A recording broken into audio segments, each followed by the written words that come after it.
Hi everyone. சம்மரில் cotton கிளாத்ஸும் வின்டரில் உள்ளன் கிளாத்ஸும் use பண்ணுறீங்க.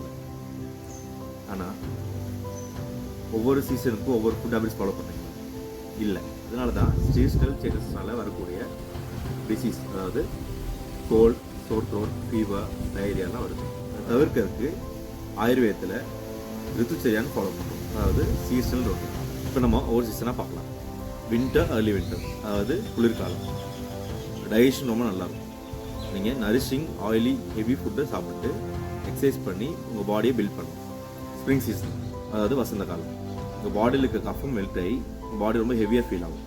அப்போ நீங்கள் லைட் வார்ம் ஃபுட்டை சாப்பிடணும். ஹனி சேர்த்துக்கிறது ரொம்ப நல்லது.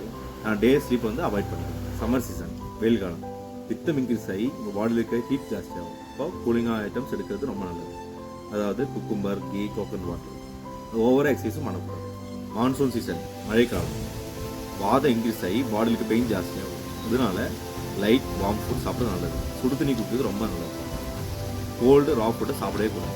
அட்டன் சீசன், காற்று காலம், பித்தம் ரொம்ப பீக்கில் இருக்கும். அதனால வயிறு எரிச்சல்லாம் ஒரு வாய்ப்பு இருக்குது. புளிப்பான கசப்பான ஃபுட்டு சாப்பிட்றது நல்லது. புளிப்பான காரமான ஃபுட்டை தவிர்க்கிறது ரொம்ப நல்லது.